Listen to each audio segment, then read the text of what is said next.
Am I audible to everyone? Yes, ma'am. Okay. So, as Sanjeev already introduced me, myself Nida Khushkin, और बिना time waste किए हुए let's start the session. It's about everything about research paper. ये जो internship period है इसमें आप लोगों ने बहुत सारे कॉम्पिटिशन्स वगैरह भी देखे and now we come for the research paper जो कि बहुत ही मस्त चीज़ है एक लॉ स्टूडेंट के लिए. And today we are gonna discuss कि रिसर्च पेपर क्या होता है और किस तरीके से उसे लिखते हैं.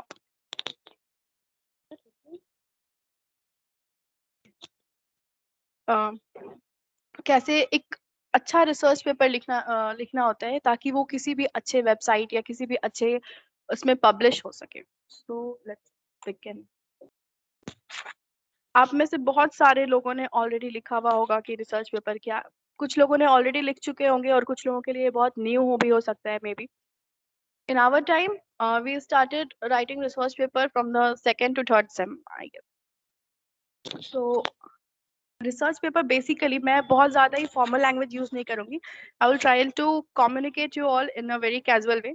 लाइक हमारे टाइम पे हमारे प्रोफेसर बहुत ही ज़्यादा फॉर्मल्स हुए करते थे तो बहुत इशू होता था चीज़ों को क्लियरली समझने में कि क्या है कैसे है और उसे किस तरह से हम कंप्लीट करें कि एक बहुत ही अच्छी चीज़ निकल कर आए. सो रिसर्च पेपर बेसिकली ना एक एकेडमिक राइटिंग है जो कि हमें किसी भी एक टॉपिक पे बहुत ही डेप्थ में सर्च करने के को लेके या कोई एक बहुत ही डेप्थ में हमें नॉलेज प्रोवाइड कराती है. Basically it's like if I say it's like a term synonyms with long hours and hard work. सबसे पहले तो मैं आपको बता दूं कि बहुत ये जो चीज़ है रिसर्च पेपर जो है ये बहुत ज़्यादा टाइम टेकिंग है but still it's very beneficial. और उसके लिए बहुत हार्ड वर्क चाहिए होता है to write a very good कह सकते हैं उसको बहुत ही अच्छा सा रिसर्च पेपर लिखने के लिए बहुत ही क्रक्स जो हो जो किसी भी एक टॉपिक को लेके बहुत ही ज्यादा डिटेल्ड हो. तो उन चीजों के लिए जो हमारी रिसर्च पेपर का आज का है कि हमारे एवरीथिंग अबाउट रिसर्च पेपर की क्या जानना है क्या होता है कैसे होता है एवरीथिंग. सो इफ आई से कि it's look like a academic ऐसे ओके. अगर मैं एग्जांपल दूं इट्स लुक लाइक एकेडमिक ऐसे बट बेसिकली एकेडमिक ऐसे में क्या होता है कि हम किसी एक टॉपिक के ऊपर सर्च करते हैं उसके बाद हम लोग लिखते हैं. हमने उसके बारे में क्या जाना वॉट एवर साइटेशन वगैरह सब देते हैं. But research paper is a bit different from academic ऐसे क्योंकि ये उससे थोड़ा लॉन्गर होता है and it's like a detailed assignment. किसी भी एक टॉपिक के बारे में बहुत ही एक डिटेल्ड में जानने वाली चीज को ही रिसर्च पेपर कहते हैं. इसमें आप कोई भी जब टॉपिक चूज करते हो लाइक फॉर एग्जाम्पल अगर मैं एक एग्जाम्पल दूं कि ये एक ऐसी चीज है ना लाइक बेसिकली अगर हम देखें तो कोई भी कॉलेज स्टूडेंट जो होता है चाहे वो किसी भी सेम का आप किसी भी कॉलेज में हो किसी भी फील्ड से हो मेडिकल हो बिजनेस मैनेजमेंट वॉट. तो उन सारे फील्ड्स में ये चीज है लाइक आप डेली कॉलेज जाते हो अटेंडेंस है असाइनमेंट है presentation viva everything. But basically आजकल क्या होता है कि रिसर्च पेपर्स भी होते हैं. मेडिकल फील्ड के लोग भी रिसर्च पेपर लिखते हैं मैनेजमेंट के भी लोग रिसर्च पेपर लिखते हैं. बट वो लोग क्या करते हैं अगर आप एक चीज को एनालाइज करके देखो तो मेडिकल के लोग अगर कोई रिसर्च पेपर लिख रहे हैं तो वो किस बारे में लिखेंगे मेडिकल फील्ड के बारे में लिखेंगे लाइक मेडिसिन कोई वैक्सीन कोई डिजीज समथिंग समथिंग. मैनेजमेंट के लोग लिख रहे हैं तो उनसे रिलेटेड कोई ऐसा पेपर पे लिखेंगे. But for a law student एक बहुत ही बेसिक सी चीज है कि जो जो बाकी लोग सिर्फ अपने फील्ड की चीजों को लेके चलते हैं एक लॉ स्टूडेंट को बाकी के फील्ड्स को भी इंक्लूड करना होता है अपने सब्जेक्ट्स के साथ. अगर कोई डॉक्टर है तो वो सिर्फ मेडिसिन एंड ऑल की पढ़ाई करेगा but for a law student उसको लॉ के साथ साथ बाकी फील्ड की भी जानकारी होनी चाहिए. तो हम लोग का जो रिसर्च पेपर होता है ना वो बहुत ही इनक्रेडिबल होता है. And for a law student आपको लाइफ में at least in your all the journey of a law school एक रिसर्च पेपर तो लिखा हुआ होना ही चाहिए जो कि किसी अच्छे साइट पे पब्लिश्ड. सो फर्स्ट ना कि ज्यादा इसको मैं एक्सप्लेन नहीं करूंगी कि क्या कैसे रिसर्च पेपर के बारे में बस मैं इतना ही कह सकती हूँ कि ये बहुत ही एक मस्त चीज है जो कि हर लॉ स्टूडेंट को करनी चाहिए. क्योंकि हमारे टाइम पे जब हम लोगों ने देखा था तो बहुत इस चीज को लेके बहुत लोग अवेयर नहीं होते थे लाइक बहुत कम ही लोग ऐसे हैं जिनको बहुत इंटरेस्ट होता है. वो कहते थे कि बहुत टाइम टेकिंग है बहुत ज्यादा ही हार्डवर्क चाहिए इसके लिए. बट नहीं अगर आपको एक बेसिक तरीका पता हो ना कि आप किस तरीके से किसी एक टॉपिक पे रिसर्च कर सकते हैं कैसे अपने नॉलेज को उस चीज में इंक्रीज कर सकते हैं तो ये सिर्फ आपके लिए बेहतर नहीं है आपके एकेडमिक के लिए भी बहुत ज्यादा अच्छा होगा क्योंकि आप अपने कॉलेज में एक अपना आपका एक बिल्डअप होता है लाइक एज अ स्टूडेंट आप टीचर्स के आगे या प्रोफेसर्स के आगे या अपने स्टूडेंट में भी आप अपने आप को बहुत अलग फील करोगे जब भी आप किसी टॉपिक के बारे में बहुत ही अच्छा इन डेप्थ आपका नॉलेज होगा।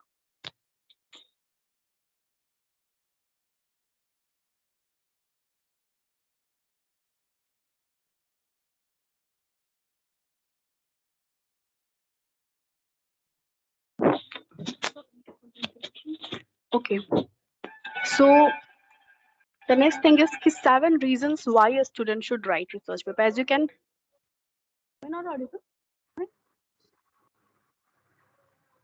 Yeah.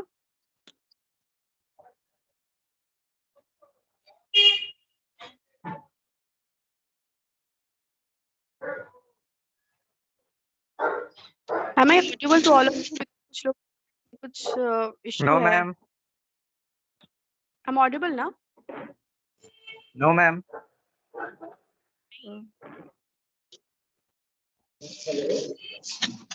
Yes, ma'am, you are audible.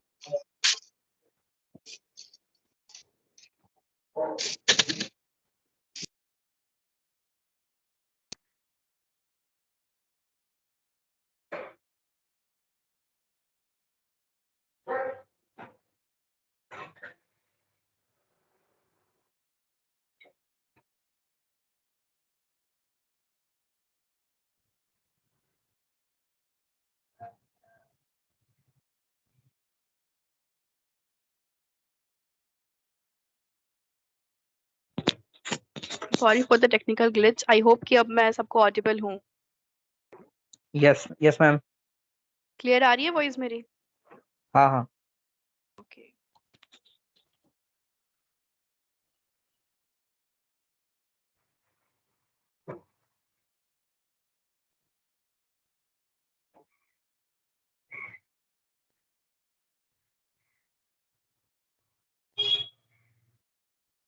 So we were at the 7 reasons why a student should write research papers.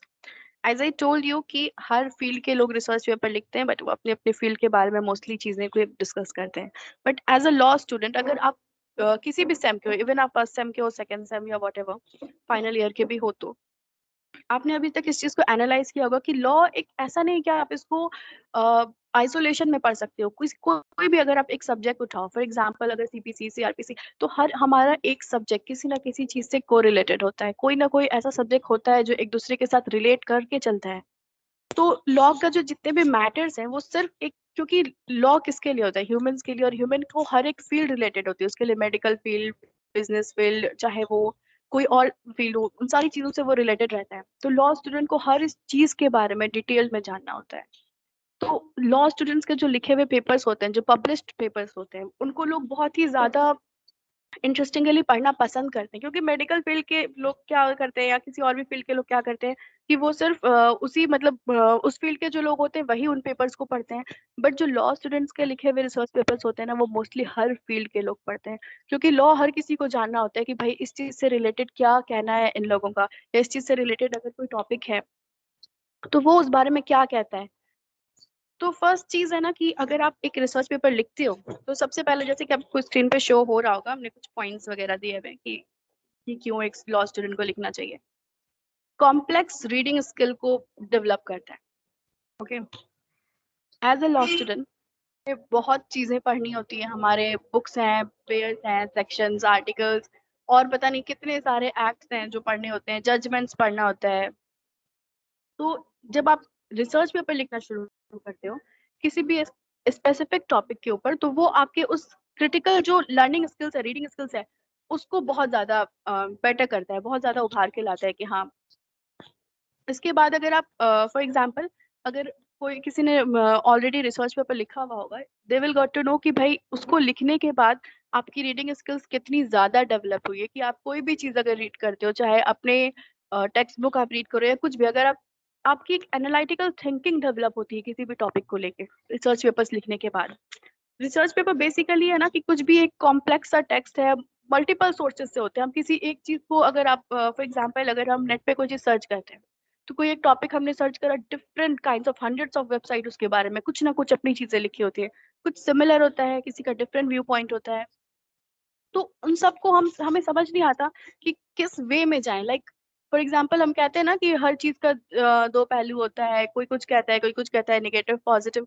तो अगर हम एक टॉपिक को भी सर्च करते हैं तो उसकी बहुत सारी चीजें होती हैं। तो हमारा रीडिंग स्किल ऐसा होना चाहिए कि हम दोनों चीजों को इक्वली समझ सकें, क्योंकि as a lawyer, as a law student, हमें दोनों तरफ से करना होता है। बहुत सारे लोगों ने मूट कोर्ट में पार्टिसिपेट अगर करा हो तो उन्हें ये मालूम होगा कि अगर आप कोई अपना बनाते हैं मेमोरियल या वॉट एवर, तो उसमें आप दोनों साइड को प्लीड करते हैं। तो एज अ लॉ स्टूडेंट हमें दो हर चीज को लेके इतना ही क्रिटिकली किसी चीज को एनालाइज करना होता है कि भाई हम दोनों तरह से समझ सकें।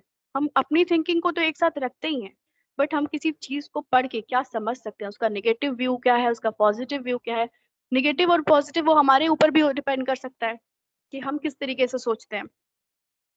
तो उसके लिए रिसर्च पेपर हमारा रीडिंग स्किल को बहुत ज्यादा डेवलप करता है, जो कि सिर्फ रिसर्च पेपर से आपका एज अ स्टूडेंट ही बिल्डअप नहीं होगा, बट ये आपके लिए एकेडमिक रिसर्च और वॉट एवर जो भी अगर आपके कॉलेज में होता हो, एकेडमिक एसेज लिखाए जाते हो या कुछ भी करा जाता हो, तो उन सब में भी आपको बहुत ही बेनिफिशियल होता है।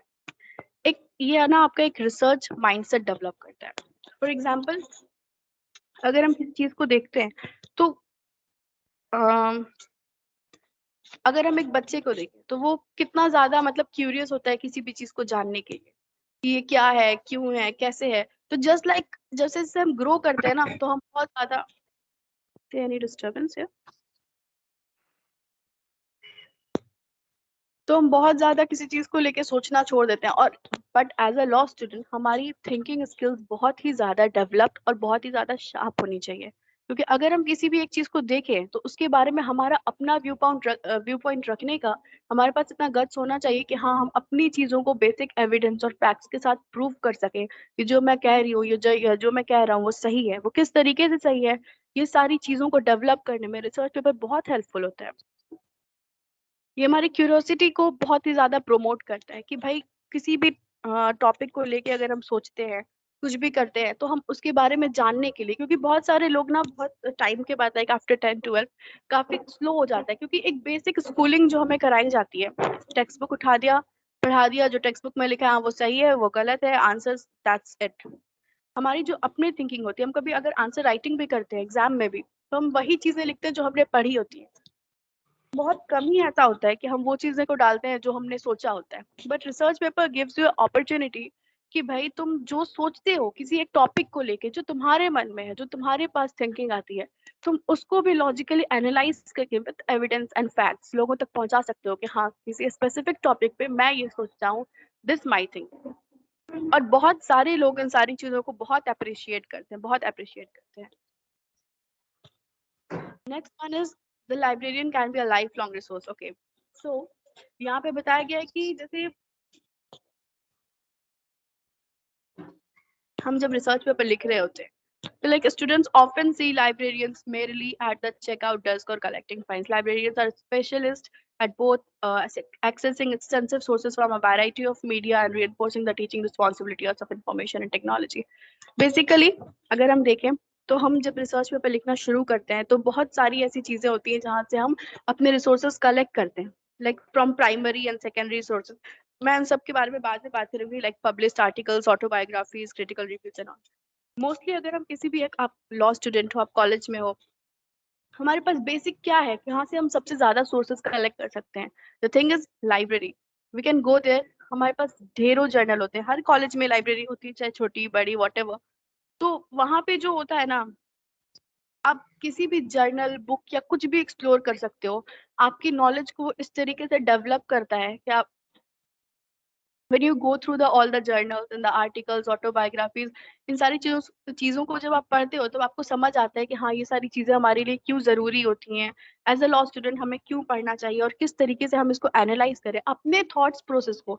बेसिकली अगर मैं कहूँ ना, तो रिसर्च पेपर का एक अपना ये व्यू पॉइंट है कि आप अपने थॉट्स को किस तरीके से लोगों के, मतलब बहुत सारी, क्योंकि ऐसे होते हैं कि फॉर एग्जाम्पल मैं आपको अगर समझाना चाहूँ तो मैं ये कह सकती हूँ कि जैसे कोई डिबेट है, कोई एक टॉपिक है, बहुत हीटेड डिबेट है, तो उसमें हमारा अपना क्या सोचना है, क्या राय है, उसके बाद ऐसा क्या चीज है, क्या एक यूनिक टेक है जो उस टॉपिक पे जो बाकियों से रह गया और जो मैं सोचता हूँ।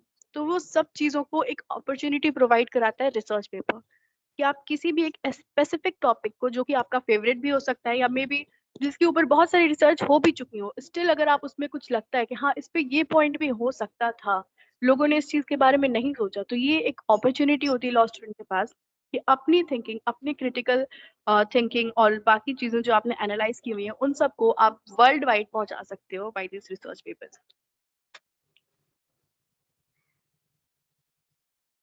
नेक्स्ट, इसमें यही चीजें, advantages of writing a research paper, as I told you, कि it builds your academic profile, is as an author it increases your credibility and all. तो इन सब चीजों पे नहीं जाते हैं, what points is written here, ये सबको मिल जाता है कहीं ना कहीं से। whenever you search कि how to write a good research paper on internet, आपको बहुत सारे ऐसे आर्टिकल्स एंड ये सब कुछ मिल जाएंगे कि हाँ ये करो वो करो, इससे ये फायदा होता है वो फायदा होता है, you everyone knows these things ना। बट मेन मेरा आज का सेशन लेने का यही मोटिव है कि आप लोगों को मैं ये बता सकूं कि एज अ लॉ स्टूडेंट हमारे लिए रिसर्च पेपर कितना ज्यादा जरूरी है। एटलीस्ट मैं ज्यादा तो नहीं, अगर आप कहें तो एक रिसर्च पेपर हर एक लॉ स्टूडेंट के पास ऐसा होना चाहिए जो उसने एक प्रॉपर एक टॉपिक पे लिखा हुआ हो और वो पब्लिश्ड हो। Like it's build your academic profile कि आप अगर अपने कॉलेज में भी हो ना, अगर आपसे कोई प्रोफेसर ऐसा पूछता है have you ever right things, तो आप उसको उस टॉपिक पे अपनी क्रिटिकल थिंकिंग समझा सकते हो, क्योंकि प्रोफेसर्स में बहुत ये होता है कि मैं ये जानता हूँ मैं वो जानता हूँ। But after writing all these things आपको आपकी थिंकिंग जब खुल के सामने आती है तो आप उनको रिबेटल कर सकते हो किसी भी पॉइंट पे किसी भी टाइम पे। तो that things that you build your academic profile. Next, as an author it increase your credibility. बहुत सारे लोगों को लिखने का शौक होता है बट दे डोंट नो कि कुछ लोग ऐसे होते हैं ना कि बहुत अच्छा सोच लेते हैं बट वो उसको पेन डाउन नहीं कर पाते कि हाँ मैं जो सोच रहा हूँ मैं उसे किस तरीके से लिखूं ताकि लोग उसको मतलब समझ सके कि what I think about this specific topic, what I think about this specific thing, कि मैं इसके बारे में क्या सोचता हूँ। क्योंकि हर इंसान की अपनी एक सोच होती है जो कि हर कोई वो नहीं कर पाता, कोई ना कोई पॉइंट हर किसी से रह जाता है जो कि किसी दूसरे के दिमाग में आता है कि हाँ इसमें ये चीज भी हो सकता है। इसके बाद है कि आप इससे किसी भी एक टॉपिक के, जैसे कि मैंने ऑलरेडी बता दिया कि आप किसी भी एक सब्जेक्ट को जब उठाते हो, कोई भी एक टॉपिक आप चूज करते हो, तो ये उसके बारे में आपको बहुत ही ज्यादा नॉलेज मिलेगी। You will gain more insights into the subject कि हाँ क्या मतलब इस टॉपिक में है, क्या चीजें हैं जो लोगों से छूटी हैं और क्या है जो मैं इसमें एडअप कर सकती हूँ। तो बहुत ऐसी चीजें हैं। और लॉ का कोई भी ऐसा कॉर्नर नहीं है जो कि आप किसी चीज के बारे में पढ़ो और वो आपका वेस्ट हो जाए। अगर आप किसी भी चीज के बारे में रिसर्च पेपर लिखते हो, इधर आप कोई भी चीजें उठा लो, ह्यूमैनिटी के ऊपर, फेमिनिज्म के ऊपर या वर्ल्ड वॉर वगैरह के ऊपर, क्रिप्टो करेंसीज हो गई, कोई भी चीज, अगर आप किसी भी चीज के बारे में अगर आप इन डेप्थ नॉलेज रखते हो तो वो आपका कभी वेस्ट नहीं होगा। Next is builds your professional connection with other researchers and authors. और इसका एक बहुत इंटरेस्टिंग फायदा पता है क्या है? जब आप रिसर्च पेपर लिखना स्टार्ट करते हो तो यू विल बिल्ड अप ना professional connections with different authors, क्योंकि बहुत सारे लोग लिंक्डइन पे होते हैं, बहुत ये मैं कह सकती हूँ इन अ वेरी कैजुअल वे कि बहुत मजा आता है जब आप अपनी चीजों को लोगों के सामने फ्लेक्स करते हो कि हाँ मैंने ये लिखा, ये मैंने करा। और जब लोग आपसे जुड़ते हैं, एक बार जब आप इस चीज को लिखना स्टार्ट करते हो ना, यू विल गॉट कि हाँ ये क्या चीज है और इसमें कितना मजा है, it has a lot of fun to do this. और बाकी जब आप और लोगों की चीजें पढ़ते हैं तो आपकी क्रिटिकल जो थिंकिंग है वो और भी ज्यादा डेवलप होके आती है कि हाँ मतलब अच्छा ये ऐसे लिख रहा है तो मैं भी ये चीजें कर सकता हूँ। तो ये सारे जो कनेक्शंस जब बनते हैं ना, तो for a law student this are very very beneficial. और ये सारी चीजें कहाँ से आती हैं? By the research papers. And in last क्या लिखा है? Improve your writing research skills. Obviously कि अगर आप रिसर्च पेपर लिखोगे तो ये आपकी राइटिंग और रिसर्च स्किल्स को डेवलप करेगा ही करेगा। Next, 7 steps to writing a university research paper। मैं इस पीपीटी पे पूरा 1 by 1 नहीं जाऊंगी। आई विल टेल कि क्या चीजें हैं क्या नहीं है, क्योंकि the screen is shared with you all, you can read this by your own if you want। Otherwise तो सबसे पहला चीज है कि 7 steps to writing a research paper। किसी भी रिसर्च पेपर, हमने ये तो समझ लिया कि रिसर्च पेपर क्या है, क्यों इम्पोर्टेंट है लिखना। अब नाउ कम टू कि रिसर्च पेपर कैसे लिखे, क्योंकि हर कोई, अब मान के चलो कि अगर आपको बता दिया गया कि क्या है, आपको बहुत ज्यादा इंटरेस्ट आया, बट अगर आपको सही तरीका ही नहीं पता है कि आप उस रिसर्च पेपर को कैसे लिखोगे ताकि वो लोगों तक जाए और लोग उसे पढ़े समझे जाने, कि हाँ ये इसने क्या बात कही है अपने पेपर में, तो फिर वो, और इसलिए भी अच्छा लिखना बहुत जरूरी है क्योंकि वो पब्लिश्ड होता है। और ऐसे लिखने का कोई फायदा नहीं है कि आपने इतनी मेहनत करी और वो वेस्ट हो जाए, कि वो कहीं ऐसे लैपटॉप में पड़ा रह जाए। जब तक कि वो पब्लिश ना हो, इट्स नथिंग, जब तक कि ऑथर्स उस पर आपको अपना रिव्यू ना दें कि हाँ इसने अगर ये बात लिखी है, तो दूसरों तक अपनी बात पहुंचाने का ही मतलब होता है ना रिसर्च पेपर। खुद लिख के खुद के लैपटॉप में स्टोर करने का तो कोई फायदा नहीं है। तो ऐसे रिसर्च पेपर्स लिखने का जो वे है कि आप किस तरीके से लिखेंगे कि सामने वाले को समझ आए आपकी बात और वो उस चीज को अप्रिशिएट करे, और मे बी उस चीज से वो बहुत ज्यादा इंस्पायर होके वो भी आगे कुछ कर सकता है, अगर इन केस उस चीज के बारे में और लोगों की वैसी सिमिलर थिंकिंग है। तो फर्स्ट स्टेप इज, अगर आप कोई भी कभी भी रिसर्च पेपर लिखते हो तो सबसे पहले आपको एक टॉपिक ढूंढना होगा। तो ये बहुत ही इंटरेस्टिंग भी हो सकता है, बहुत बोरिंग भी हो सकता है, क्योंकि अगर आपके किसी सब्जेक्ट में इंटरेस्ट है किसी टॉपिक में इंटरेस्ट है, तो आप उस चीज के बारे में सबसे पहले, अगर मैं जब ये बोलती हूँ कि कोई टॉपिक ढूंढना होता है, तो जिन लोगों की भी जिन भी सब्जेक्ट है, जिन भी टॉपिक में इंटरेस्ट होता है, सबसे पहले सबके दिमाग में वही पॉपअप होता है, हाँ मैं इसके बारे में लिख सकता हूँ, I think this about it. क्योंकि बहुत सारी चीजें हम अपने आसपास होते हुए देखते हैं, वर्ल्ड वाइड बहुत सारी चीजें हम देखते हैं, और उनके बारे में हमारे दिमाग में कुछ ना कुछ थिंकिंग होती है, चाहे वो किसी भी चीज से रिलेटेड, जरूरी नहीं कि लॉ से ही रिलेटेड हो। आप किसी भी चीज के बारे में सोचते हो, तो वो चीज जब आप कहते हैं ना कि मुझे एक स्पेसिफिक फेवरेट टॉपिक चाहिए अपने काम को करने के लिए, क्योंकि जब तक फेवरेट चीजें नहीं होंगी उसे करने में मजा नहीं आएगा। जो चीजें, जिस चीज में आपको इंटरेस्ट ना हो, आप क्यों ही उसके बारे में सर्च करोगे, वो भी इन डेप्थ रिसर्च, और वो भी इतना लॉन्ग आवर्स टाइम टेकिंग और with a lot of hard work. तो सबसे पहले एक ऐसा टॉपिक चूज करना होता है जिसमें आपका बहुत ज्यादा इंटरेस्ट, जो आपका बहुत ज्यादा फेवरेट भी हो सकता है, या बहुत ज्यादा आपको उस चीज को लेकर क्यूरियोसिटी हो, या आप उसके बारे में बहुत ही कुछ सोच रखा हो बट लिख नहीं सकते, या फिर कभी लिखा ना हो। आई सजेस्ट कि ऐसे ही कोई एक टॉपिक या ऐसे ही कोई एक सब्जेक्ट उठाना चाहिए for writing research paper. And after that एक प्रिलिमिनरी रिसर्च करो। बहुत ही ज्यादा ये जरूरी नहीं कि पहली बार में ही सबका रिसर्च पेपर बिल्कुल परफेक्ट हो जाता है कि हाँ जो लिख दिया सीधे पब्लिश हो गया। No, not at all. बहुत लोग बहुत बार ट्राई करने के बाद वो इस कैपेबिलिटी पे आता है कि हाँ भाई, जब लोग उसे पढ़ते हैं तो लगता है या this is something which I want, कि ये वो पेपर है जिसने एक टॉपिक को लेके इतना डिटेल्ड लिखा हुआ है, वो भी इन अ वेरी क्रक्स वे। कि ये नहीं कि डिटेल्ड का मतलब कि एकदम लिखते चले गए 10,000 12,000 वर्ड्स पे लिख दिया, नहीं। अपनी थिंकिंग को इस तरह से एनालाइज करके उसमें डालना होता है कि वो बहुत ही शॉर्ट और बहुत ही सिंपल तरीके से लोगों को समझ आ जाए। ओके, तो फर्स्ट थिंग इज कि आप अपना एक टॉपिक सर्च करेंगे, what ever the topic you want. कोई भी हो सकता है, लॉ से भी रिलेटेड, कोई अदर फील्ड से भी रिलेटेड, बट हाँ बेसिकली उसमें कहीं ना कहीं थोड़ा सा लॉ का पॉइंट आना चाहिए, because we are law student. तो नेक्स्ट थिंग इज कि अब आप उसके बारे में एक प्रिलिमिनरी रिसर्च करो। फर्स्ट थिंग इज कि क्या हम लोगों ने सोच रखा है उसके बारे में, क्या है, कैसे है, क्यों है, और उसके बारे में बाकियों का क्या है। And for this you can go through a lot of journals, articles, websites, books, कहीं से भी जहां से नॉलेज मिले, क्योंकि नॉलेज कहीं से भी मिलता है, वो बहुत ही प्रीजियस होता है। तो जहां से भी आप चीज़ों को ढूंढ सकते हैं, जहां से भी आप अपने इंफॉर्मेशन कलेक्ट कर सकते हैं, first collect them all. And अपने दिमाग में एक रोड मैप बनाना है कि हाँ मुझे किस वे से स्टार्ट करना है और कैसे उसको फिनिश करना है। मैं स्टार्ट कहाँ से करना चाहता हूँ, sorry for this noise interruption, कि मैं स्टार्ट कहाँ से करना चाहता हूँ and how do I and, कि मैं इन कंक्लूजन अपनी क्या बात लोगों तक पहुंचा सकूं। ओके,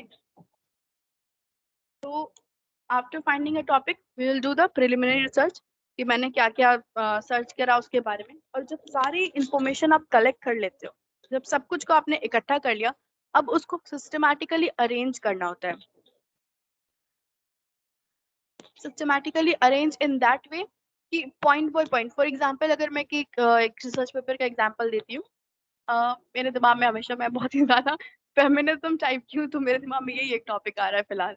अगर आप फेमिनिज्म के ऊपर कुछ लिखते हो, तो अगर मुझे लिखना हो तो मैं उसके बारे में पहले बहुत ज्यादा रिसर्च करूंगी कि क्या है, क्यों है, कब से है, कितने लोगों ने इसके बारे में क्या कहा है, इसका क्या अप्रोच है, इसके क्या फायदे हैं, क्या नुकसान है, what ever.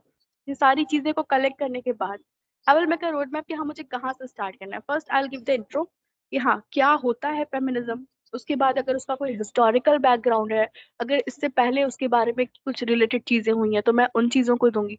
Then I will give कि भाई अभी क्या उसकी सिचुएशन है इन द कंटेम्पररी वर्ल्ड, वो क्या कर रहा है, उस टॉपिक से रिलेटेड क्या चीजें वर्ल्ड में हो रही हैं, उन सारी चीजों को डालूंगी। आफ्टर दैट जो मेरा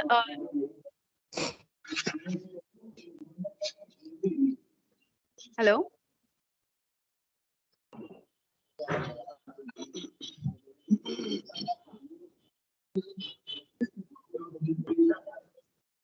is there anyone trying to speak?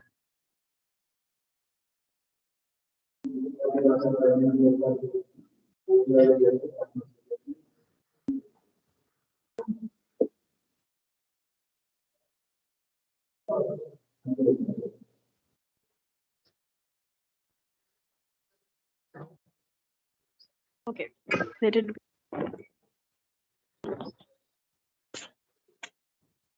So where was I? I'll suggest कि किसी का भी mic on है तो please just turn your mic off.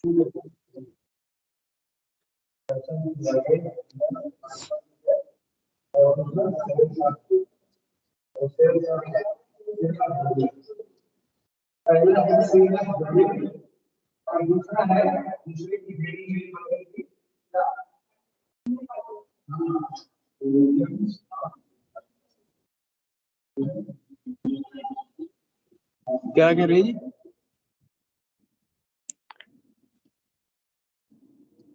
Okay, done. Thank God someone's muted this. Okay. So where was I? मुझे भुलवा दिया इन लोगों ने. Okay, let it be. So I was talking about कि अगर मुझे लिखना होता तो in what way I will go through a topic. Okay.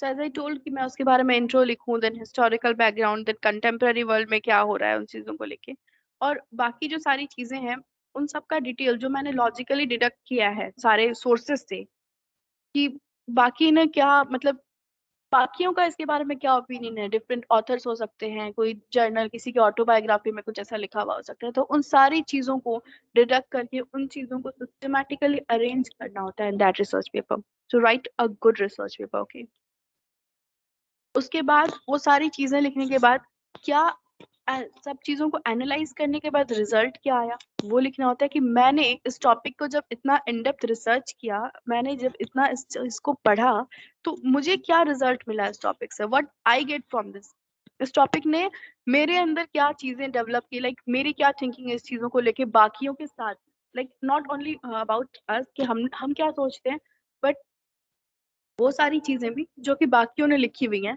उन सब चीजों को एक बहुत ही अच्छा सा उसका क्रक्स निकाल के in result we will write that, and after that एक कंक्लूजन में हम अपनी ओपिनियंस भी ऐड कर सकते हैं। तो यहाँ पे main parts of research paper है, जाके आप देख सकते हो, title, intro, literature review, research methodology, data analysis, result, conclusion and reference basis.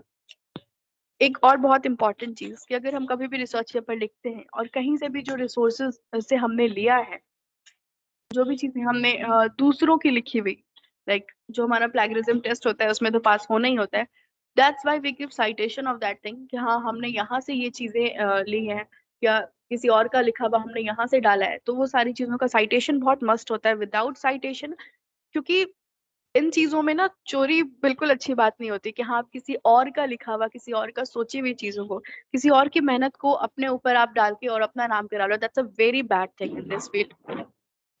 तो इसलिए साइटेशन बहुत मस्ट है। सो अब मैं बताऊंगी कि जैसे टाइटल है, कवर पेज, सबसे पहले चीज कि हम सबको मोस्टली लैपटॉप तो सबको चलाने आता है, सब कुछ आता है, टाइटल पेज बहुत ही ज्यादा वो नहीं होना चाहिए। उसके बाद अब्स्ट्रैक्ट, टाइटल जो कवर पेज है वो उसमें लिखा है आपके बारे में, आपका नेम, और जो भी जो फॉर्मेट आपको दिया जाएगा, प्रोवाइड कराया जाएगा, जिस भी वेबसाइट के अंदर आप लिख रहे हो या जिसके लिए भी आप लिख रहे हो, तो वो एक प्रोवाइड कराते हैं कि हाँ हमें इस फॉर्मेट में चाहिए। अगर उनका कोई एक बेसिक फॉर्मेट है तो सही है, अदरवाइज 1.5 लाइन की स्पेसिंग होती है। वर्ड लिमिट मोस्टली एक अच्छे रिसर्च पेपर में 7,500 टू 8,000, उससे कम भी होता है, लाइक हमने देखा है 3,000 से 5,000 ऐसा भी होता है, और मोस्ट प्रोबेबली 10,000 वर्ड्स तक भी गए हैं। बट एक बेस्ट या बहुत अच्छे रिसर्च पेपर के लिए 8,000 वर्ड लिमिट मैक्स होनी चाहिए, उससे ज्यादा का नहीं। तो after that you will have to write abstract for that topic ना. Abstract, the thing is ना कि abstract उस पूरे जो आपने रिसर्च करा है, जो भी आपने रिसर्च पेपर में लिखा है, उन सब का एक क्रक्स होता है, एक बहुत ही क्रिस्प सी चीज जो कि स्पेसिफिकली आपके उस टॉपिक के पूरे डिटेल्ड के बारे में बात करती है कि what have you written in your research paper. क्योंकि ये वही सारे लोग पढ़ते हैं. बहुत सारे लोगों का ये भी होता है, एक अब्स्ट्रैक्ट जैसे होता है ना, फर्स्ट इंप्रेशन बनाना किसी के भी आगे. लाइक अगर आप किसी से पहली बार मिलते हो, उसका फर्स्ट इंप्रेशन बहुत टाइम तक माइंड में रह जाता है. तो द सेम वे कोई अगर आपका अब्स्ट्रैक्ट पढ़ता है और अगर वो अच्छा नहीं है, दे विल गॉट कि भाई इसने अब्स्ट्रैक्ट ऐसा लिखा है, इसके पेपर में क्या ही होगा. तो इसलिए abstract is a must thing in a research paper कि एक बहुत अच्छा अब्स्ट्रैक्ट होना चाहिए जो कि आपके पूरे टॉपिक का एक निचोड़ हो कि हाँ आपने अपने पूरे रिसर्च पेपर में क्या क्या चीजें डाली हुई हैं, उन सबको एक बहुत ही क्रक्स वे में, एक बहुत ही क्रिस्प वे में प्रेजेंट करने को ही अब्स्ट्रैक्ट कहते हैं. इट्स मोस्ट प्रोबेबली ये 250 से 300 वर्ड्स के बीच में हो सकता है, नॉट मोर देन दैट, क्योंकि अब्स्ट्रैक्ट बहुत लेंदी नहीं होना चाहिए और बहुत शॉर्ट भी नहीं होना चाहिए कि चीजें मिसिंग हो जाए. एंड मोस्ट इम्पॉर्टेंट थिंग, ऐसे मोस्टली अगर मैं देखूं तो अब्स्ट्रैक्ट, हालांकि बहुत लोग का होता है कि ये जो हमारा पेपर है पहले हम उस चीज को एनालाइज कर लिया उसके बाद अब्स्ट्रैक्ट लिख रहे हैं, बट मोस्टली अब्स्ट्रैक्ट हमें पहले सबमिट करना होता है. तो ऐसा हमें एक मैपिंग करके चलनी होती है अपने दिमाग में कि जब मैं कोई एक टॉपिक उठा रही हूँ तो पहले मैं उसके बारे में ये लिखूंगी, फिर ये लिखूंगी, फिर यहाँ पे जाऊंगी, फिर मुझे कौन सा रिसर्च मेथोडोलॉजी लगाना है, लाइक मुझे एनालाइज करना है, मुझे कोई क्वेश्चनिंग वाला है. तो वो सारी चीजों लगाने के बाद फिर डाटा एनालाइज करूंगी कि भाई वर्ल्ड वाइड इस चीज के बारे में क्या सारी बातें हैं और लोगों ने इसके बारे में क्या राय दी है. उसके बाद रिजल्ट कंक्लूजन. तो उन सब का थोड़ा थोड़ा पार्ट ना अब्स्ट्रैक्ट में होता है सबका. Like in a very different way आप उस चीज को समराइज करते हो कि हाँ आपने अपने पेपर के अंदर क्या सारी चीजें डाली हैं. और अब्स्ट्रैक्ट ही एक ऐसी चीज है जो कि आपके पेपर का फर्स्ट इंप्रेशन होता है. कोई भी सबसे पहले अगर कोई आपने रिसर्च पेपर पढ़ा हो तो जब आप खोलते हो तो सबसे पहले आपको अब्स्ट्रैक्ट शो करता है और आप अब्स्ट्रैक्ट से ही पता लगा सकते हो कि उस बंदे ने अपने पेपर में क्या सारी चीजें डाली हुई होंगी. नेक्स्ट थिंग इज कि जब इंट्रो दो तो इंट्रो बहुत ज्यादा लेंदी नहीं होना चाहिए कि हाँ आप उसके बारे में लिखे जा रहे हो लिखे जा रहे हो.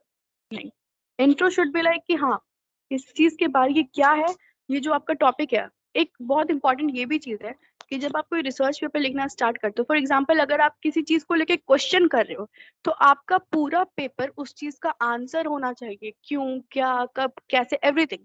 तो जब इंट्रो दोगे तो वो उस चीज के बारे में इस तरीके से बताना चाहिए जैसे हम किसी चीज का डिफाइन करते हैं ना, what is this, what is that, what is photosynthesis.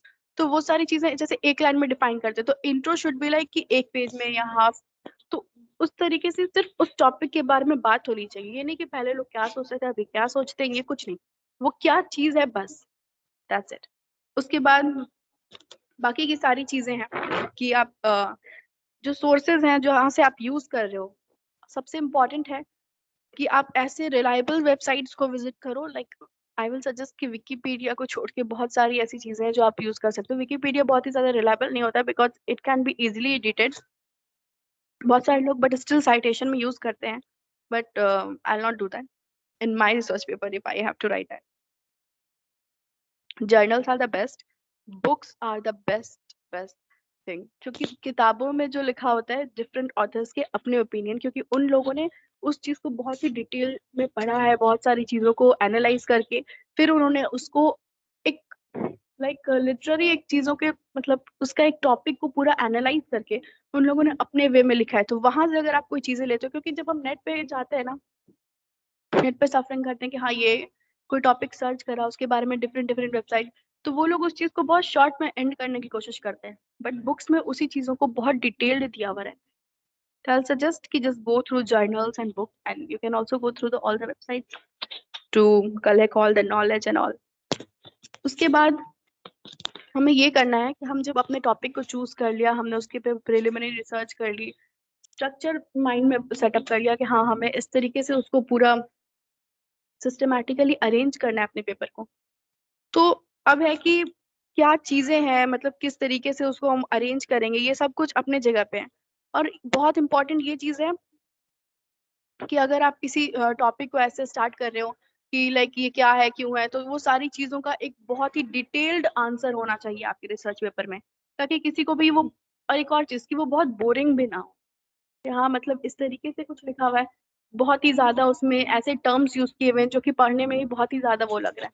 It should be very interesting ना, कि हाँ मतलब आप किसी टॉपिक को पढ़ने लगो तो हाँ लगे कि हाँ इसको और डेप्थ में जाना चाहिए और आगे पढ़ना चाहिए, तो it should be like that. बहुत ही बोरिंग नहीं हो कि बहुत बड़े बड़े वर्ड्स यूज कर दिए कि हाँ ये बहुत अच्छा दिखेगा, वैसे नहीं होता। और मैं क्या ही बताऊं उसमें। Next, thank you. If anyone wants anything to know, पूछ सकते हैं मुझसे।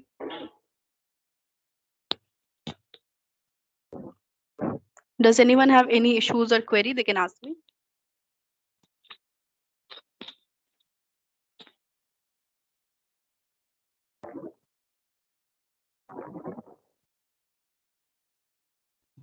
Ma'am, good afternoon, ma'am.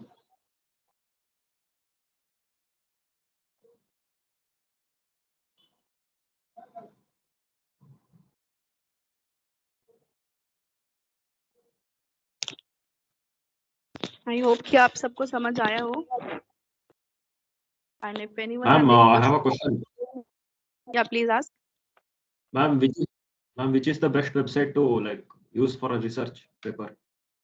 It will depend Website. ना कि टॉपिक क्या है. It will depend क्योंकि हर एक Okay. फील्ड के अपने वेबसाइट्स होते हैं जो कि रिलायबल होते हैं, तो वो बहुत ही ज्यादा रिसर्च करने के बाद आपको पता लग जाता है. लाइक फॉर एग्जांपल अगर हम देखें लॉ से रिलेटेड, तो बहुत सारी वेबसाइट्स है जैसे लाइव लॉ है, बैरन बेंच है, तो उन सारे पे जो हमारे सोर्सेज होते हैं तो उस तरीके के होने चाहिए और वो आपके टॉपिक पे डिपेंड करता है. Thank you. Okay. Anyone else?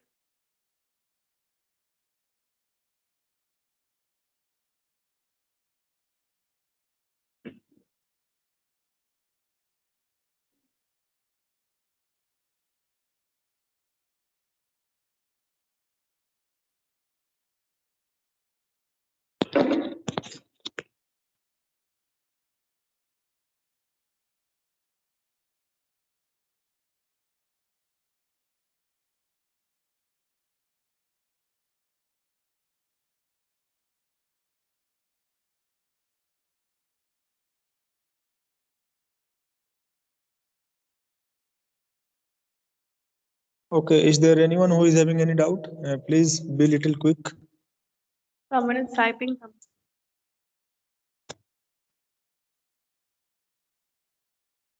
Okay, one more thing I think कि मैं भूल रही हूँ.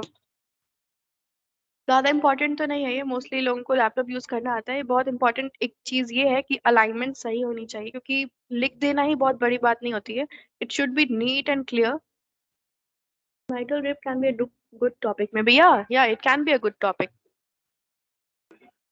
You can go through it.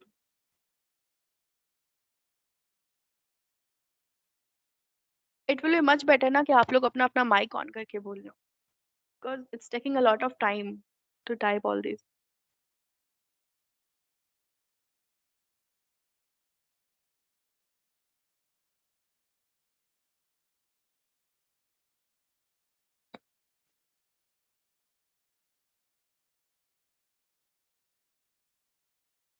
Ma'am, one more question, ma'am. Yeah, please ask. Excuse me. Ma'am, you said like for a good research paper, there has to be like minimum the word limit should be around 8,000. But Yeah, no, for it's 8,000 words, minimum. there should It's maximum word limit ना. It's maximum limit कि हाँ 8,000 से one ज़्यादा more. भी होता है. But it should But not go. plagiarism will actually. Yeah. Can you please But repeat? problem is plagiarism. Problem Plagiarism. is Okay. plagiarism, ma'am. Like if हाँ you तो increase the word limit, then there will be like 10% of the plagiarism. Then how to plagiarism avoid that? होगा, be something from someone, तो plagiarism होगा. But if you analyze those things in your own way in your paper, तो plagiarism नहीं होता है. And most important citation देना होता है. And not plagiarism हो सकता है like not more than 15%, क्योंकि कोई भी किसी चीज के बारे में अपने से कितना ही लिख सकता है. ठीक है, हम सोर्सेज से चीजें को डिडक्ट करते हैं, हम पढ़ते हैं उन चीजों के बारे में, बट पूरा कॉपी पेस्ट बिल्कुल नहीं होना चाहिए. It should be your original product. Yes. Okay. And 8000 Thank you. Maximum word Thank limit you. है, उसके बियॉन्ड भी जा सकता है, बट वो बेटर नहीं होता है गाना. Okay. Yes, ma'am.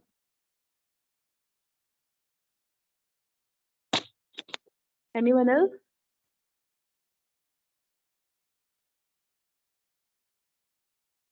And I will suggest everyone कि आप लोग proper citation देना अपने रिसर्च पेपर में. कहीं से भी आप कोई भी रिसोर्सेज से कुछ चीजें उठा रहे हो तो प्रॉपरली उसको साइट करना according to the blue book 20th edition. उसकी फॉर्मेटिंग प्रॉपर होनी चाहिए आपके पेपर की, उसका अलाइनमेंट सही होना चाहिए, क्योंकि वो प्रेजेंटेबल लगना चाहिए पढ़ने वाले को. Last date to submit it will be communicated in the WhatsApp group. you all will got to know कि कब है last date. Okay.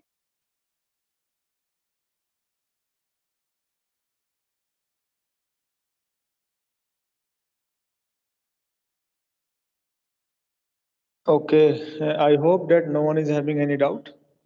So talking about a research paper, first of all, you should communicate the topic of research paper on which you are going to write the research. Okay. See, submission of topic for the research paper shall be made by 17th December in the WhatsApp group, and in the WhatsApp group, once we approve the topic, then you will be start writing the research. Next is submission of abstract. See, after selection of topic and getting approval from our side, you must write the abstract and submit it in the WhatsApp group, or the links for the submission will be provided by our internship coordinator. By 20th December, you must submit the abstract. And submission of research paper last day is 2nd January 2023. And on 4th January, 4th and 5th together, there will be a PPT presentation of research paper. And make sure that your research paper is free from plagiarism, or the maximum percentage of plagiarism which can be entertained by our side is only 15%. Make sure that your plagiarism falls below 15%. And on January 9th, we will declare the selected research papers which are being selected for the publication in our journal. And the papers which will be published in our journal, they will get the recommendation letter as well. I hope that you found today's session quite good. And if anyone is having any doubt, you can open your mic and just ask the question, or else you may exit the group.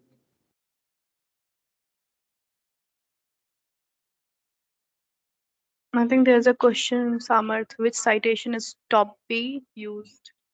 I told you, no, Blue Book 20th edition. See, we will share a sample of research paper in the group, and you should go through the sample and write accordingly. As per the latest customs, Blue Book 20th edition is followed, on which the margin side is 1 inch, line spacing is 1.5, and citation is of course Blue Book. And if you all want, then we can again take a session on how to draft a research paper on MS Word if you want. But I hope maximum लोग को MS Word use करने आता होगा, and if not, we will guide you with that as well.